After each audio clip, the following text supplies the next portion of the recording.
सिद्धेभ्यः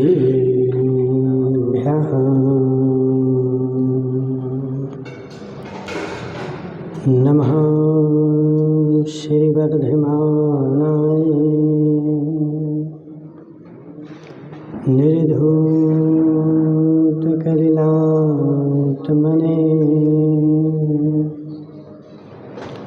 सालोकानां त्रिलोकानां निर्विद्यादर्पणायते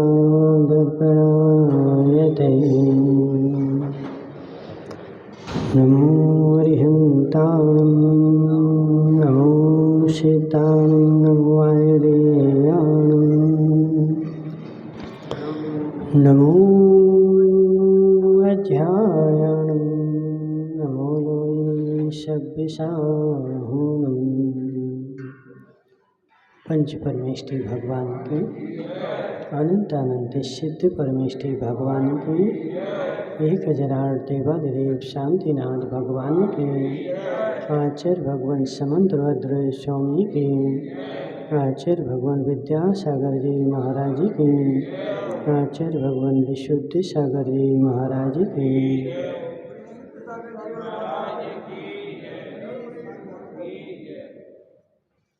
मनुष्य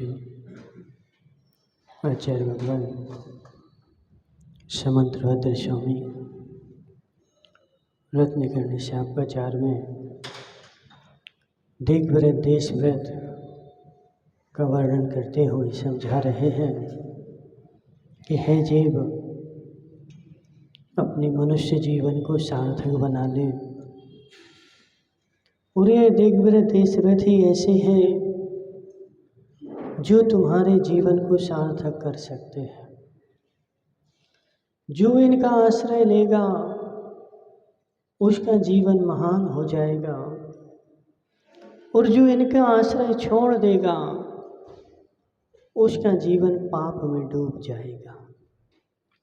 हे जीव, समय तो निकल ही रहा है और दिन भी निकल रहा है।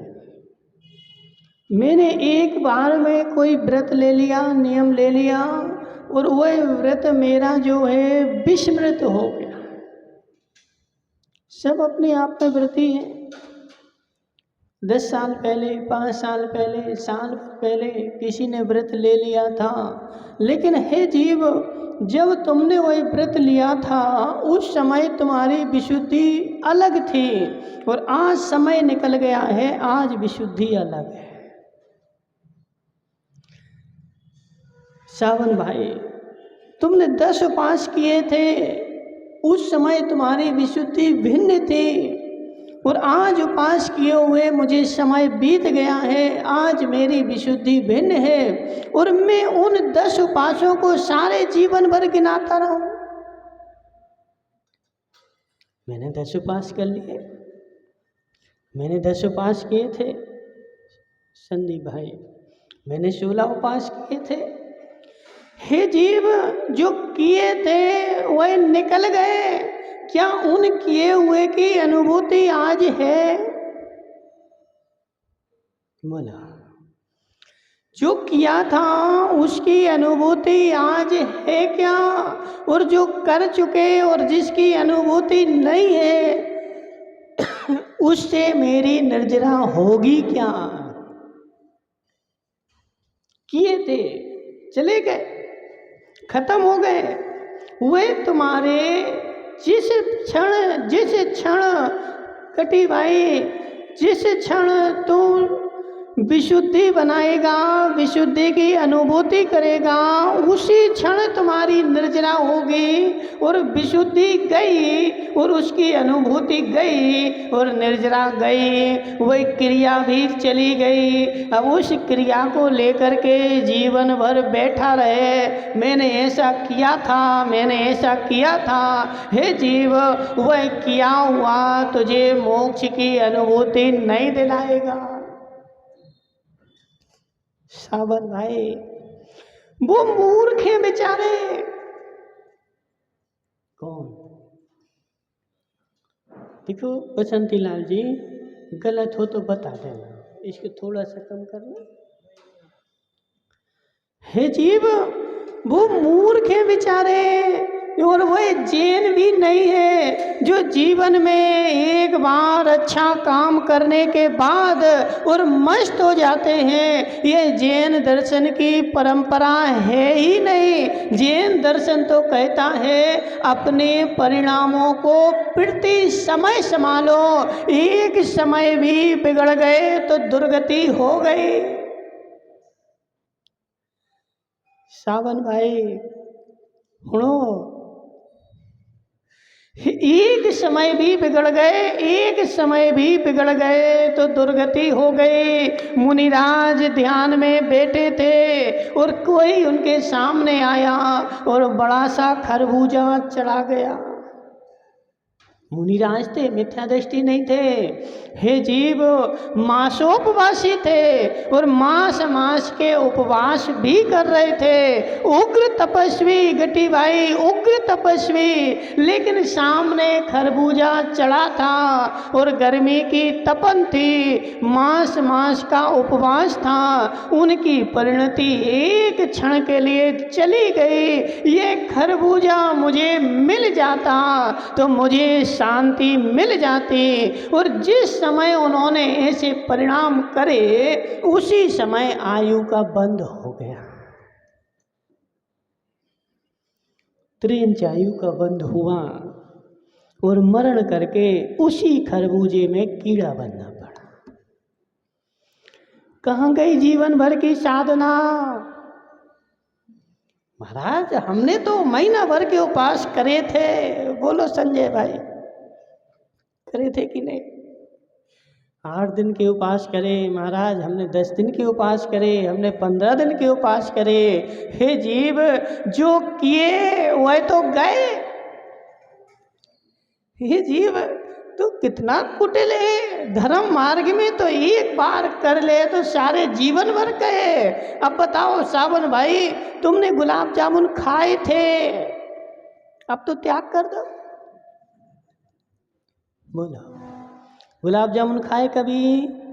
खाए, कैसे लगे? मस्त लगे। तो वही लगे, अब तो गुलाब जामुन खाने का त्याग कर दो, अब मैं जीवन में कभी नहीं खाऊंगा। क्यों? जो जिस दिन खाए थे उसकी अनुभूति लेना ना जीवन भर।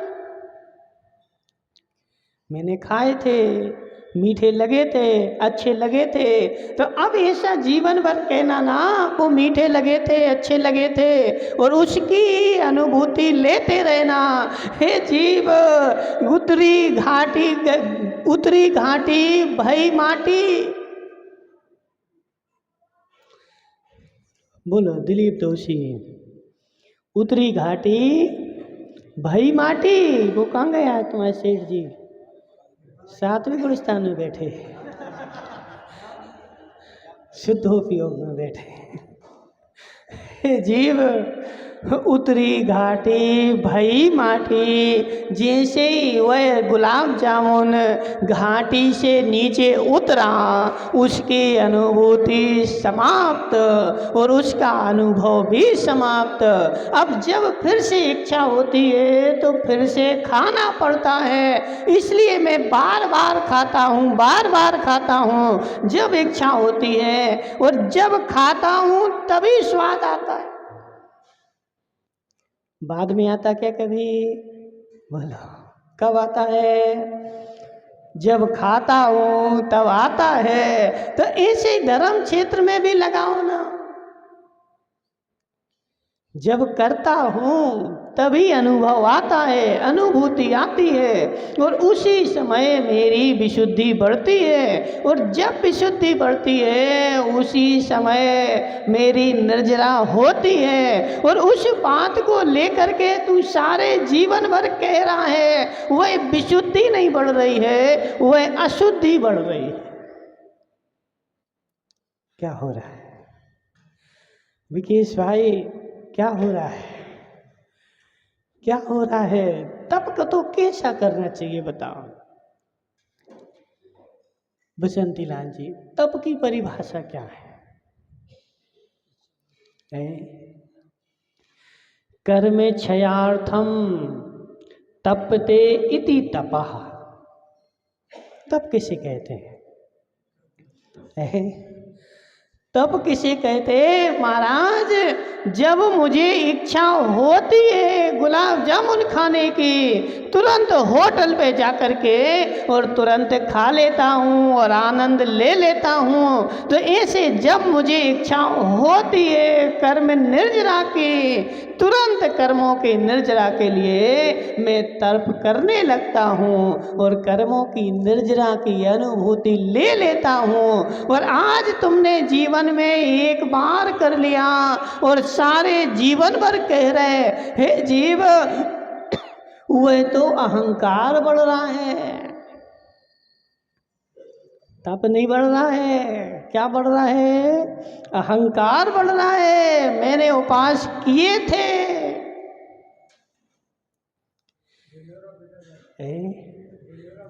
धनपाल जी, वो ढिंडोरा ही तो कर्म बंधा रहा है।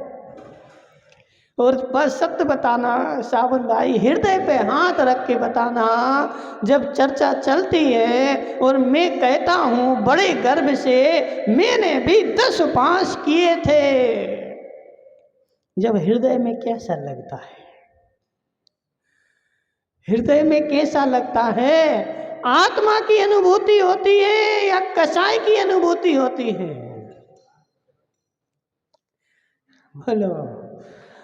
आत्मा की अनुभूति होती है ताराबाई की कसाई की अनुभूति होती है? मैंने ऐसा काम किया था। उस समय जब तुम 25 लोगों के बीच बैठ करके बोलता है, उस समय आत्मा की अनुभूति नहीं होती है, कसाई की ही अनुभूति होती है। हे जीव, करे थे उतरी घाटी बही माटी, वह तो समाप्त हो गया। और जीवन में एक बार कर लिया तो मेरा कल्याण हो जाएगा। हे जीव, ऐसा संभव नहीं है। वह जैन की परंपरा ही नहीं है, ये अजैन की परंपरा है। वो तो देखो कालांतर में सुरेंद्र भाई क्या हुआ कि अज्ञानी जीव धर्म में आते गए, ज्ञान का अभाव होता गया। और बहुत सारी परंपराएं ऐसी हैं बसंती लाल जी जो महावीर की नहीं है। कहाँ से आई? लोक में हो रही थी, देख रहे थे तो देख करके ले आए और हमने भी यहाँ पर लागू कर दिया और उसको चला रहे हैं। हे जीव, वह जैन दर्शन की नहीं है। जैन दर्शन की परंपरा तो पीड़ती समय परिणामों को सुधारने की है। एक समय भी परिणाम खराब हुए और जिस समय खराब हुए उसी समय आयु का बंद हो गया। आयु का बंद कब होगा? बोलो विकास से, आयु का बंद कब होगा? है बोलो ताराबाई, आयु का बंद कब होगा? है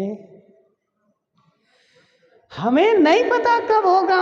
आगम बताएगा कि उसके 2/3 भाग करो, फिर उसके 2/3 भाग करो, फिर उसके 2/3 भाग करो।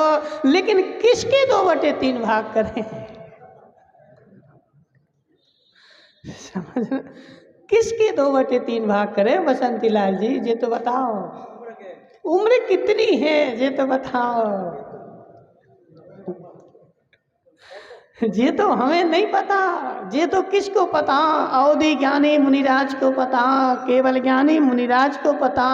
यह हमें नहीं पता हमारी उम्र कितनी है। अब आगम में लिखा है 2/3 भाग करो, तो अब सावन भाई क्या करेगा? हमें तो 100 साल जीना है, तो करो 2/3 भाग। तो कितने हो गए? 66 साल तक तो हमारी आयु बंद होनी नहीं है। तो 66 साल तक क्या करो? खूब पाप करो। और जब 66वां साल आएगा और आयु बंद होनी होगी तो फिर क्या करना? हे जीव, ये जैन दर्शन की परंपरा नहीं है। तुम किस खेत की मूली हो? यदि पाप किया है तो उन मुनिराज से, दीपायन मुनिराज से पूछ लो, जो आगे आने वाली 24 में तीर्थंकर बनने वाले हैं। नेमिनाथ भगवान ने बोल दिया, हे जीव, इस द्वारका का अभाव, द्वारका जलेगी दीपायन मुनि के नियोग से। जब नेमिनाथ ने बोला, जब दीपायन क्या मुनि थे? बोलो। जब नेमिनाथ ने बोला, विकास सेठ, 2 सेठ नहीं आया आज, ये कई सेठ बैठे बस। विकास सेठ, तुम तीनों सेठों की उन्नति बुला लो, ठीक है? तीनों सेठों को लेके आया करें और तुम्हारे लिए यहाँ पाटा लगा देंगे। सेठों की पाटे पे कोई नहीं बैठेगा, सेठ ही बैठेंगे। विकास सेठ, सत्य बताओ, क्या बोल रहे थे, हम भूल गए। हाँ, दीपायन मुनि, जब उनकी नेमिनाथ की ध्वनि खिरी, तब क्या वो मुनि थे? मुनि थे क्या? क्या थे? श्रावक थे, गृहस्थ थे। लेकिन हे जीव, उनकी बुद्धि भी पेशी पेशी चली। भगवान ने बोला, दीपायन के निमित्त से द्वारिका जलेगी, तो क्या करें? तो एक काम करो, मुनि बन जाओ। और जब मुनि बनोगे तो क्रोध नहीं आएगा।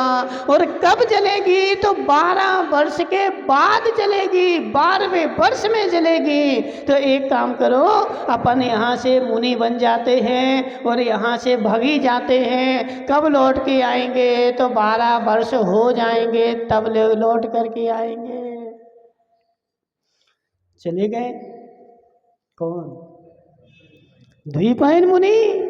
जबकि भगवान ने स्पष्ट बता दिया था और भगवान का बताया हुआ झूठा भी नहीं था। लेकिन हे जीव, होनहार होनी होती है, वह तुझे घेर घेर करके वहीं लाती है। वह चले गए, 12 वर्ष तक मैं यहाँ नहीं आऊँगा। दूसरे देशों में जा कर के उन्होंने महीनों महीनों के उपवास करे। क्यों? वह होनी टल जाए ना, हमारे हाथ से जो होनी है वह टल जाए, नहीं हो पाए तो वहाँ से चले गए और जा कर के दूसरे जगह रहे और वहाँ गणित लगाते रहे। 12 वर्ष हो गए, 12 वर्ष हो गए और ऐसी गणित लगाते लगाते हाँ पूरे 12 साल निकल गए। और भगवान ने कहा था द्वारका जलेगी, नहीं जली द्वारका। चलो अपन जाके देखते हैं। हे जीव, चलो अपन जाके देखते हैं। द्वारका हमारे द्वारा नहीं जली, बच गई द्वारका। और चल करके देखते हैं। परिणाम आ गए और आ गए द्वारका के पास में और वहाँ पर भी उग्र तपस्या कर रहे थे। मैं तपस्या करूँगा, मेरे परिणाम जलाने के होंगे ही नहीं। और द्वारका के बाहर थे और द्वारका के यादव भी कहीं घूमने गए थे। विकास सेठ, निमित्त भी मिल जाते हैं। काम होना हो, निमित्त भी मिल जाते हैं। वह यादव कुमार मिल गए और उनको प्यास लगी। और आज से 12 वर्ष पहले शराब जो थी बलदेव ने पूरी फिकवा दी थी, क्योंकि नेमिनाथ ने बोला था द्वारका जलेगी। उसमें कौन कौन निमित्त होगा?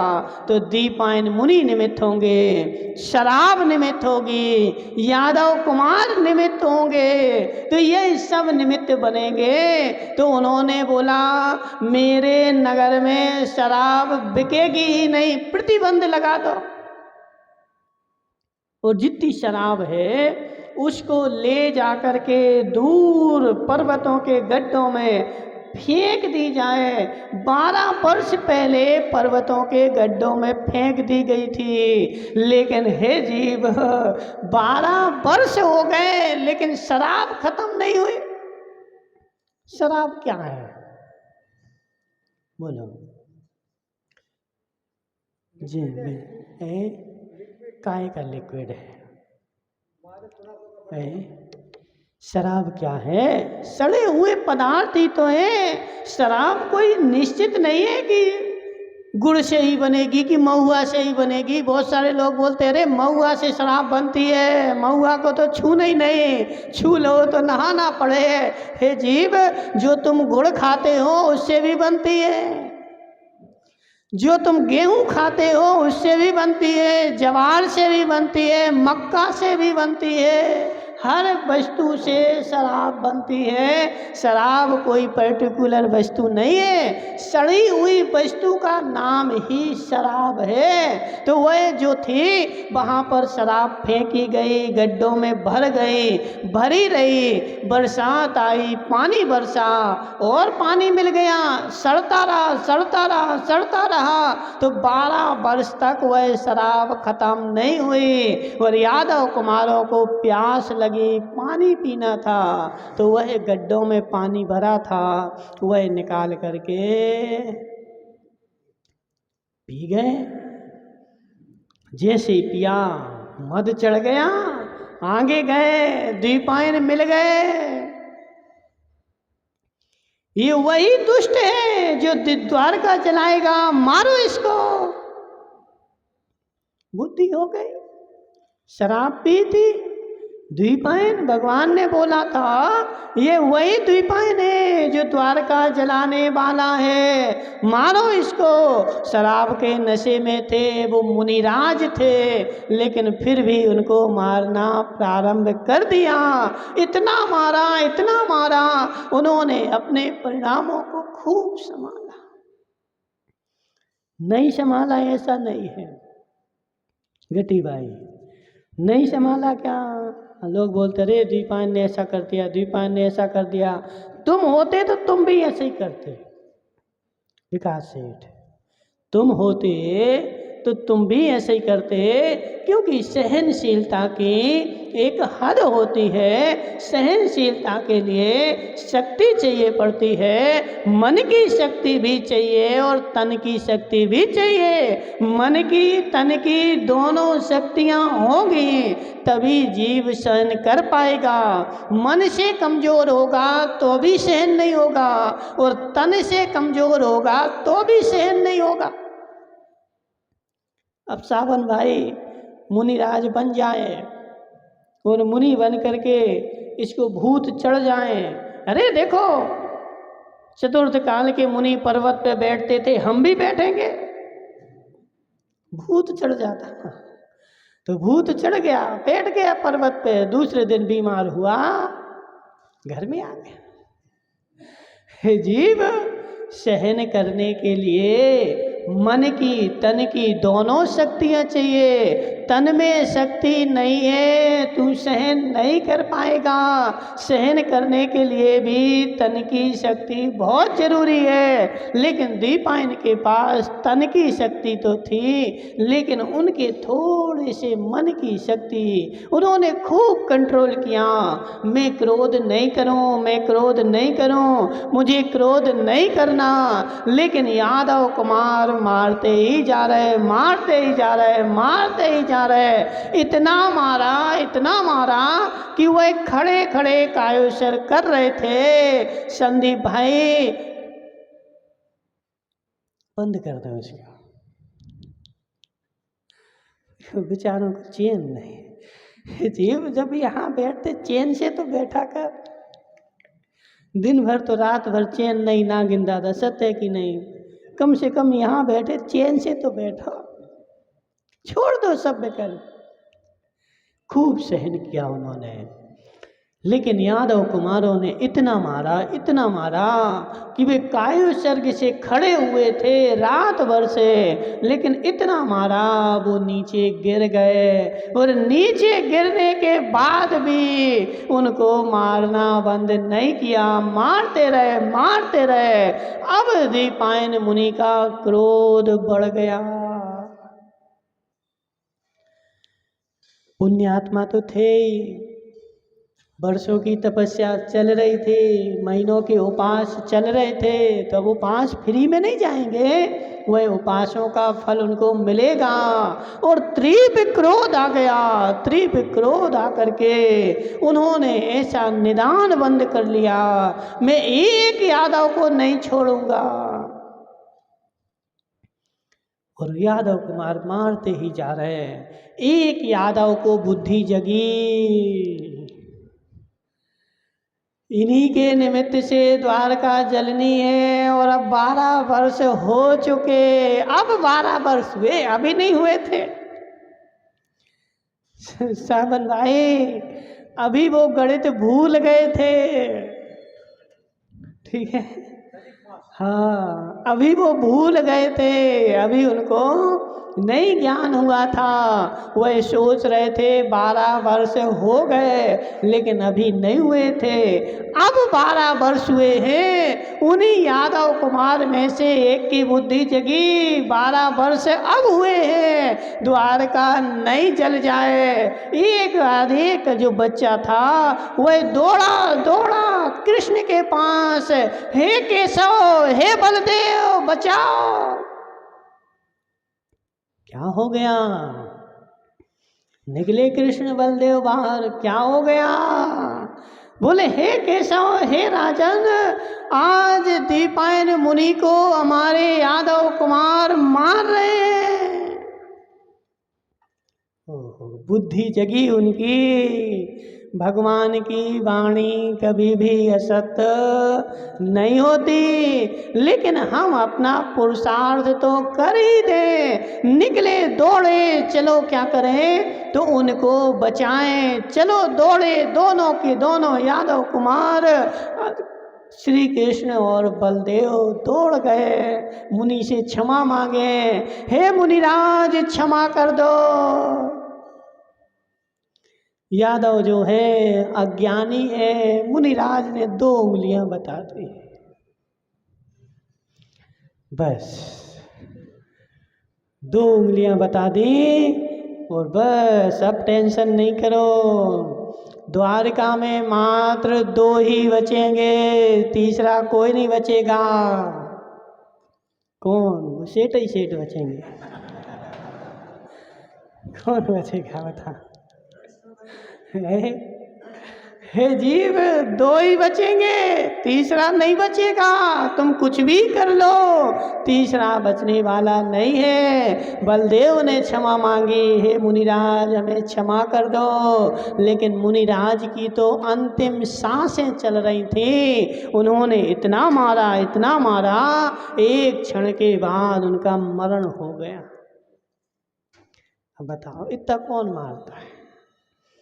मुनिराज को इतना कौन मारता है? एक क्षण के बाद उन दीपायन मुनि का वहीं पे मरण हो गया। और मर करके उनको इतना क्रोध आया था कि उनके संजुलन की सीमा बदल गई। जब वो खड़े थे तो क्या मिथ्या दृष्टि थे? कौन थे? बोलो गटी भाई।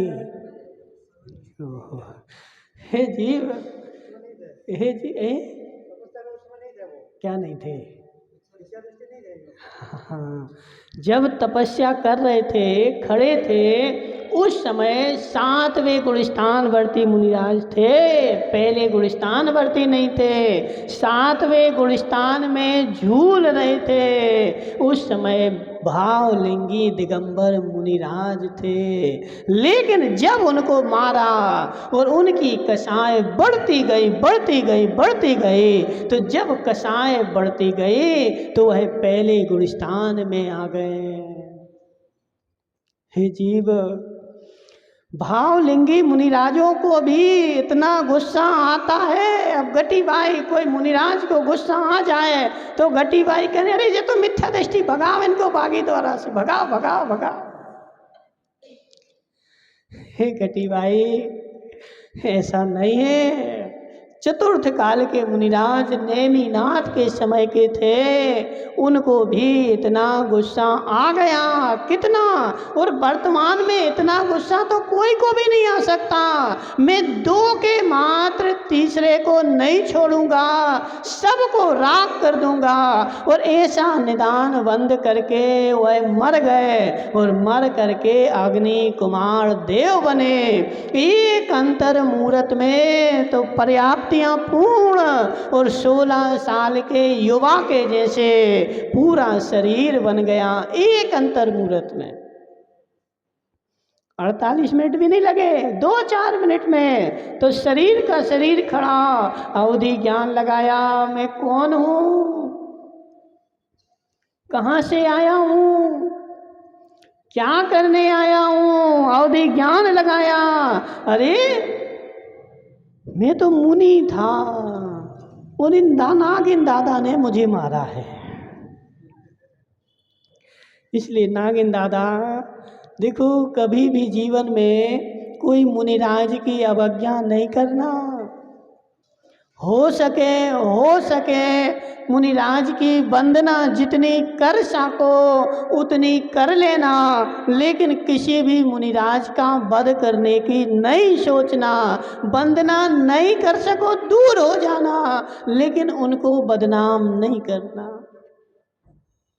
क्योंकि हो सकता है कालांतर में तुम्हारे ऊपर भारी पड़ जाए और वह तुम्हारा कर्म तीव्र बंध जाए। इसलिए कभी भी देखो क्या होता, मुनिराज की कितनी भी गलती देख लो, लेकिन बदनाम नहीं कर, नहीं वंदना नहीं करो। हम नहीं बोल रहे कि तुम वंदना करो, तुमने गलती देख ली और गलती देख करके इन्होंने ऐसा किया है, अब उसका प्रचार तो नहीं करो, वंदना नहीं करो। नहीं है मुनिराज, कोई दिक्कत नहीं, लेकिन उसका जितना प्रचार करोगे, सावन भाई जी सब मूर्ख व्यक्ति हैं, जी उल्टी सीधी बातें मोबाइल पर फैलाते हैं, जी सब मूर्ख व्यक्ति हैं और अपने ही धर्म को बदनाम करते हैं। वही तुमने ग्रुप में डाल दिया, इस पे डाल दिया, वही जैनों के पास ही थोड़ी जा रहा है, दूसरे लोग भी तो पढ़ रहे हैं और वो क्या कर रहे हैं, हंसी कर रहे हैं। इसलिए जैन धर्म की कोई भी खोटी बात हो कभी भी मोबाइल में नहीं डालना, कितनी कोई खोटी बात। गटी भाई सही है कि नहीं? कैसे भी मुनिराज हो, वंदना नहीं कर सको कोई बात नहीं, मत करना, लेकिन उनको बदनाम नहीं करना। सावन भाई नियम ले लो तुम तो, है बदनाम नहीं करना, वंदना नहीं करो कोई दिक्कत नहीं, लेकिन कोई भी मुनिराज को बदनाम नहीं करना, कैसे भी हो, खोटे भी हो। उन्होंने मुनिराज ने, उन भावलिंगी मुनिराज को इतना क्रोध आ गया, मैं किसी को नहीं छोड़ूंगा। अग्नि कुमार देव बन गए, अवधि ज्ञान लगाया। मैं कौन था? मैं तो सीधा साधा मुनिराज था और अपनी तपस्या कर रहा था। इन लोगों ने मुझे इतना मारा कि मुझे मार मार करके प्राणांत कर दिए। अब मैं एक को नहीं छोड़ूंगा।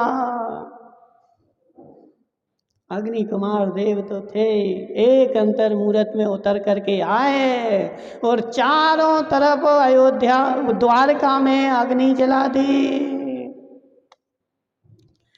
खुशी हो रहे, एक भी नहीं बचेगा। अभी भी वो क्रोध समाप्त नहीं हुआ, क्योंकि अनंतानुबंधी हो गया था ना। एक भी नहीं बचेगा, मात्र 2 ही बचेंगे। बलदेव ने, श्री कृष्ण ने अपने माता पिता परिवार वालों को एक रथ में बैठाला और उस रथ को स्वयं खींचना प्रारंभ किया। उस देव ने उन रथों के चकों को जाम कर दिया, नहीं खींच पा रहे, बैठे सब लोग नहीं खींच पा रहे, खींच ही नहीं रहा। वह जो था ना रथ, टस का मस नहीं हो रहा, वह परेशान हो गए। मैं अपने परिवार को तो बचा लूं, लेकिन नहीं। मात्र लास्ट में उन्होंने अपने माता पिता को ही कंधे पे बैठाला और मैं यहाँ से उड़ जाऊं, लेकिन नहीं उड़ पाए, क्योंकि देव ने तो कसम ही खा रखी थी। क्या? 2 ही बचेंगे, तीसरे को मैं नहीं छोड़ूंगा, 2 ही बचेंगे। और 2 उन्होंने जब देख लिया कि अब कोई बचने वाला नहीं है, राष्ट्र में हताश होकर के रो करके और कृष्ण और बलराम द्वारका से बाहर निकल गए। और उस देव ने अग्नि जलाई भीषण, और लोगों को उठा करके फेंका, अग्नि में जला दिया, करोड़ों लोगों को जला दिया और करोड़ों जानवरों को भी जला दिया। कितनी कसाई, कितनी कसाई, बोलो संदीप भाई, कितनी कसाई। करोड़ों लोगों को जिंदा अग्नि में जला दिया और करोड़ों जानवरों को भी जला दिया। लेकिन उसके बाद भी जिसने जलाया है वह अभी आगे आने वाली 24वीं में तीर्थंकर बनेगी। अब बताओ, ऐसा भी हो सकता बसंती लाल जी? नहीं हो सकता क्या? हो सकता। और हम इतने दुर्बुद्धि हैं, यदि कोई मुनिराज हो, कोई श्रावक हो, उसकी एक गलती देख ले, अरे ये तो भ्रष्टी है, ये तो नरक में जाएगा, अनंत संसार चलेगा, है जीव कहाँ से चलेगा? जो धम्म कम में शुरा सो धम्म में शुरा, जो कर्म में शूर है वही धर्म में शूर है, जो कर्म में शूर नहीं है वह धर्म में भी शूर नहीं है। उन्होंने पाप भी किया तो भर भर के, और आकर के धर्म करेंगे तो भी भर भर के। वह जब मुनिराज थे द्वीपायन के भाव में तो धर्म भी कर रहे थे, तो महीनों के उपास, और बैठे पर्वत की तलहटी में, पर्वत की चोटी पर महीनों बैठे हैं। तो ऐसे वह द्वीपायन मुनिराज अग्नि कुमार देव बन करके करोड़ों को जलाया, पाप इकट्ठा किया। अब वो तीर्थंकर कैसे बन जाएंगे? दीपक की अम्मा देखो, सब लोग शांत हो गए। दीपक की अम्मा, वो मुनिराज, वो अग्नि कुमार देव कैसे बनेगी तीर्थंकर? है कौन बोल रहा है? नहीं होना, नहीं होना ही नहीं है जीव। वह अग्नि कुमार देव है, जब मनुष्य बनेंगे तो उग्र तपस्या करेंगे, अपने परिणामों को उग्र करेंगे, अपने परिणामों की विशुद्धि को ऊपर ले जाएंगे और सारे पाप को काट करके और तीर्थंकर बन जाएंगे। इसलिए हे जीव, मत सोचना सावन भाई मेरी उम्र 100 साल की और जब 66वां साल लगेगा। इसलिए बसंती लाल जी, किसी को भी पता नहीं है कि मेरी आयु का बंध कब होगा, किस समय होगा, मुझे नहीं पता है। और एक समय के लिए भी परिणाम बिगाड़े और उसी समय आयु का बंद हो गया। द्वीपायन मुनि का आयु बंद कब हुआ? जब वह मरणासन्न थे तभी हुआ। और उसी समय वह मरणासन्न थे और अंतिम समय मर करके जीवन भर की तपस्या नष्ट हो गई। आचार्य लिखते हैं कि यह द्वीपायन मुनि यदि उस समय यह निदान बंद नहीं करते तो अंताकृत केवली होकर के, इतना पुण्य था उनके पास, इतनी तपस्या थी उनके पास, उसी भाव में अंताकृत केवली होकर के और मोक्ष चले जाते, अग्नि कुमार देव नहीं बनते। लेकिन सारे जीवन भर की तपस्या चली गई और उनको अग्नि कुमार देव बनना पड़ा। इसलिए संदीप भाई, प्रति समय के परिणामों को संभालो, प्रति समय के परिणामों को संभालो। एक बार मैंने 10 उपास कर लिए, अब उसका रोना जीवन भर मत रो। मैंने तो कर लिए, हो गए, बस अब तो हमारा मोक्ष पक्का है। जीव जो किया था वो तो निकल गया, चला गया, अब उसकी अनुभूति नहीं है। वर्तमान में जिसकी अनुभूति है उसका तुम्हें बंद होगा। इसलिए प्रति समय जब भी मुझे शक्ति है तप करो, जब भी शक्ति है ध्यान करो, जब भी शक्ति है अपने परिणामों को संभालने का कोशिश करो, प्रयास करो। एक बार हो गया उसका अहंकार जीवन भर मत करो। इसलिए विकास सेठ जीवन भर अपने परिणामों को संभालने का पुरुषार्थ करो। यह दिग्व्रत और देश व्रत हमें समझाते हैं। बोली शांतिनाथ भगवान की।